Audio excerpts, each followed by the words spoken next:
வாழ்க வையகம், வாழ்க வையகம், வாழ்க வளமுடன். குருவே துணை. அனைவருக்கும் அன்பு வணக்கம். ஆசான் அருட்தந்தை வேதாத்ரி மகரிஷி அவர்களது ஞான களஞ்சிய கவிதைகள் படித்துக் கொண்டிருக்கிறோம். இன்று கவியன் 251 பற்றற்ற பற்று என்பது தலைப்பு.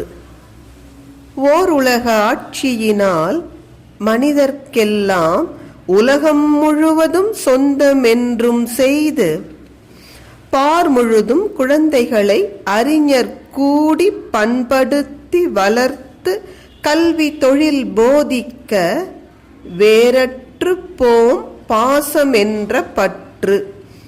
வீடு, நிலம், தொழிற்சாலை, வியாபாரங்கள் ஊர்தோறும் கூட்டுறவில் நடத்த சொத்து உரிமை தனியார்க்கு ஏனோ உற்று ஆய்வீர். அருட்தந்தை தாமரை இலை தண்ணீர் போல் வாழ்வை நடத்த வேண்டும் என்று போதிக்கிறார்கள். உலகத்துல தான் இருக்கணும், உலகத்தை விட்டு போக முடியாது யாரும். ஆனால் அதுலேயே ஒரேடியா சிக்கிக்க கூடாது. இந்த படகு தண்ணியில போகலாம், ஆனால் தண்ணி படகுக்குள்ள போனா என்ன ஆகும்? அதே போல தான் நாம உலக வாழ்க்கை நடத்தலாம், ஆனால் இந்த உலக வாழ்க்கை நமக்குள்ள போய் உட்கார்ந்துடக்கூடாது அழுத்தமாக. அப்படி பற்றில்லாமல் வாழணும்னா அந்த சூழ்நிலை சரியா அமையணும். அதனால தான் ஓருலக ஆட்சியை அருட்தந்தை வலியுறுத்துகிறார்கள். ஏன்னா ஓருலக ஆட்சி வந்ததானால் நாட்டுப்பற்று என்ற ஒன்று இருக்கவே இருக்காது. மனிதர் அனைவருக்கும் உலகம் முழுவதும் சொந்தமாகும்.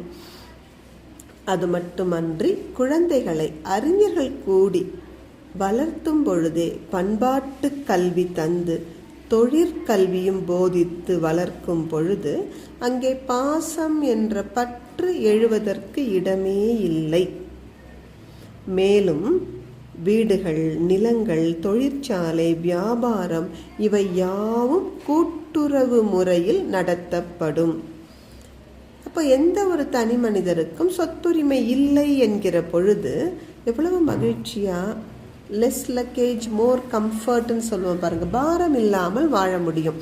இன்னைக்கு இது என்னுடைய தொழில்ங்கிற பொழுதுதான் எனக்கு பயம் வருது, நஷ்டம் வந்துருமோன்னுட்டு. தொழில் எல்லாம் பொதுவாக நடக்கிறது, என் தேவை என்னவோ அது எனக்கு வந்து சேரும் என்கிற நம்பிக்கை இருந்தால் வாழ்க்கை எவ்வளவு சுலபமா இருக்கும்.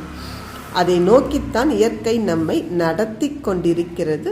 நம்முடைய அறிவு கூர்மையினால் அதை விரைவில் வரவழைத்து மகிழ்ச்சியும் மன நிறைவும் கொண்ட அமைதியான வாழ்வை நடத்துவோம். நன்றி.